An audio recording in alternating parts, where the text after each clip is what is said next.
Welcome to All Things Real Estate on Full Service Radio, 830 WCRN. Now, here's your hosts, Gary Kelley and Brad Avergon. Good afternoon and welcome to, actually it's morning. It's 8:30 in the morning, 8:30 and 8:30, brother.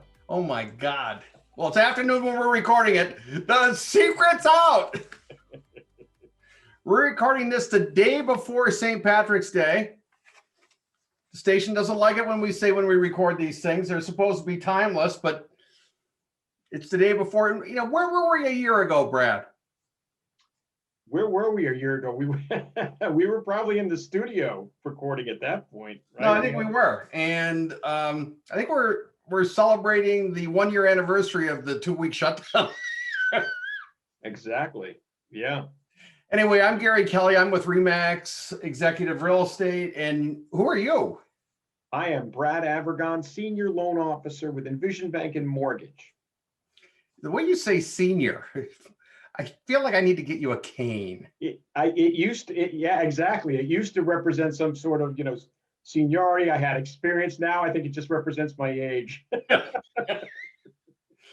It's all good. It's all good. So, Brad, we want to talk about what the market's like right now, and we're going to split the show into kind of two pieces, which we always do because that's what the station likes to do. They like to make money in between.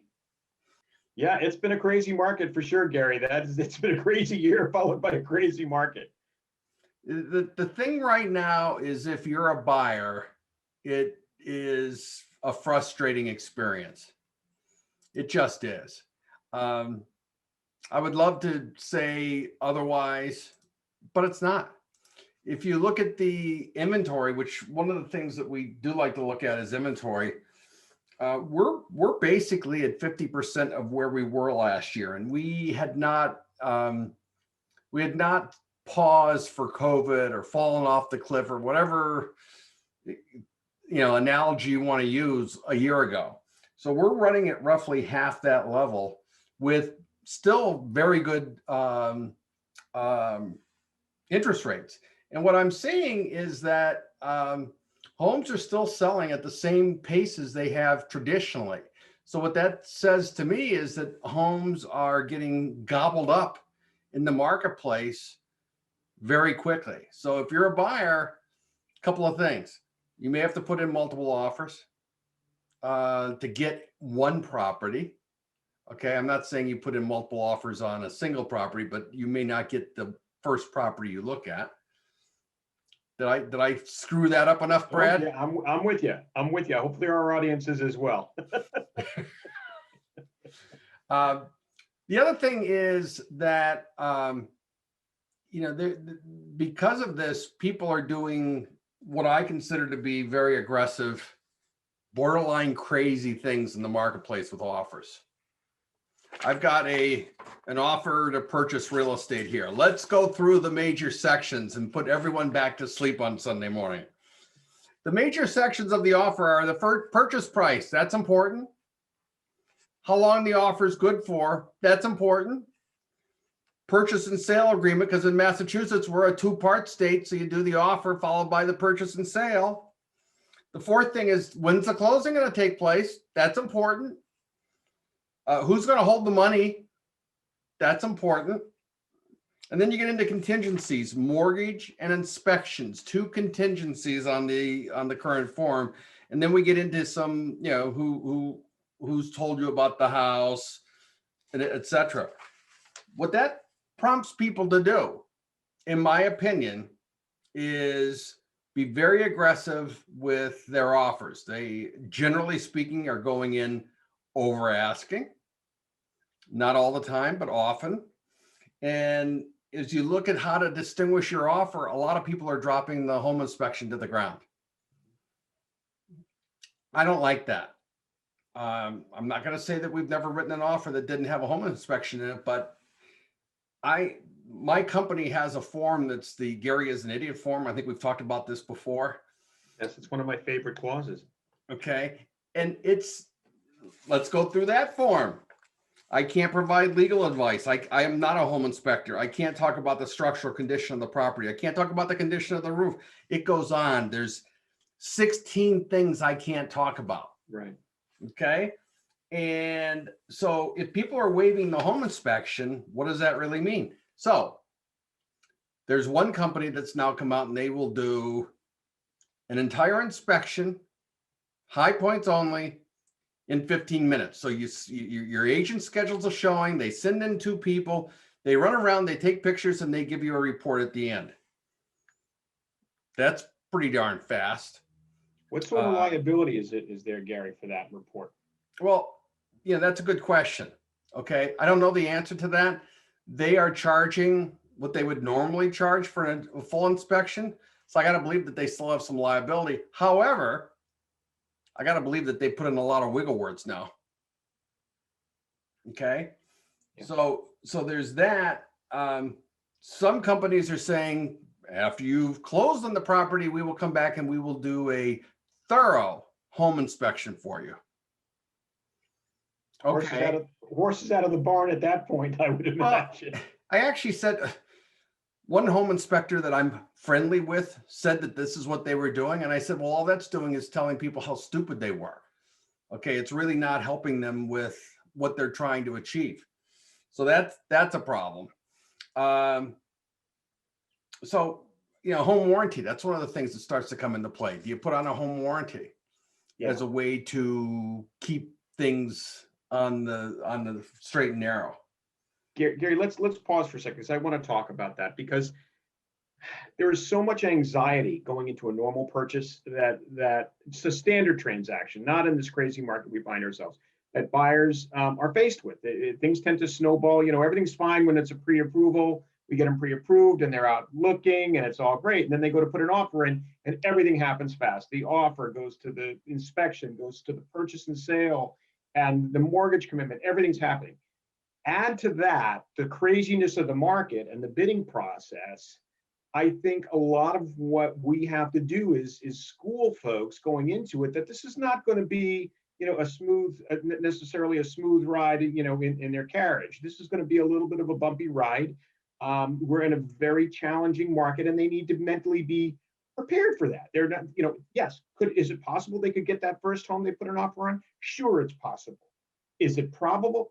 Based on what I'm seeing, and you can correct me if you feel differently, that's not what I'm seeing. I'm seeing first-time home buyers that are going in and they're getting kind of blown out multiple times.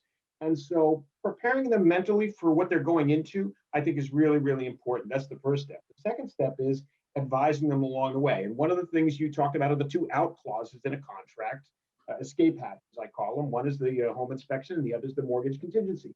And there's a lot of pressure on buyers right now in order to be competitive and get that home that they want to get. Because let's face it, you walk into a house, in order to really feel comfortable putting an offer in, you have to open your heart a little bit and develop some sort of attachment to that house and picture yourself there. So they kind of opening themselves up a little bit for that, and then they find that they have to start looking at getting more competitive for that in order to try to get that home. And so they feel pressure, maybe to waive the home inspection contingency, which, as you indicated, you do not like, and I don't like it either. But if they're faced with a whole slew of other buyers that are doing that and their offer's up, there's a good chance that their offer may not go because of that. So you bring up a great alternative, which is that instead of just a home inspection, maybe a home warranty. So what does that do? Well, the home inspection points out a lot of the potential issues that could be physical issues on a house. It could be something simple as outlets aren't grounded, to something major that perhaps the boiler's on its last legs or the furnace is on its last legs. Things that I worry about are structural, mechanical, and life safety. Those are the big boys. So I think your idea of getting a home warranty not only enables to them in some ways to be able to make a more aggressive possible approach if they feel comfortable with that with their offer, and mitigate some of the risk by having this insurance policy, because that's what insurance does, whether it's auto insurance or home insurance, or in this particular case, it's a type of insurance that insures major appliances that may fail at some point. So it offsets risk. So I think that's a great approach that enables people to be a little bit more competitive. It doesn't cover dollar for dollar. it's offset some of the cost, but it's not dollar for dollar. And that's one of the risks. But you know what I found, Gary? Even when you get a home inspection, and this may be a misnomer, I think a lot of people think, well, my home inspector is going to cover everything. And if they miss anything, they're 100% accountable for that. And I think that's a misnomer. You know, I've owned enough homes, and you've owned a lot of homes before, and I'm sure you've had home inspections. I know I have home inspections. And it's not until sometimes you get into the house and you realize, oh, they missed this particular thing, or they missed that particular thing, or, you know, something comes up after the fact that it wasn't apparent to the home inspector otherwise. And as a homeowner, you have to deal with it. I think the big thing going into it that people have to realize is it's the big things that you just talked about. Is there structural issues on the property? Is there mechanical issues on the property? Is there safety issues on the property? And if you can address those things, most things, in my opinion, can be fixed. If it's electrical outlets, for example, need to be grounded, those can be fixed. If it's a plumbing issue, something got a leaky faucet or something like that, those things can be fixed for reasonable cost. It's the big things that you want to offset risk. And as you said, it doesn't take all the risk away, but it mitigates it. And I think given the kind of market we're in, would you agree that that's certainly worth considering? If I had my choice, I'd still rather have the home inspection. Some people are writing in, well, it's an informational only home inspection. That's a misnomer. All home inspections are informational.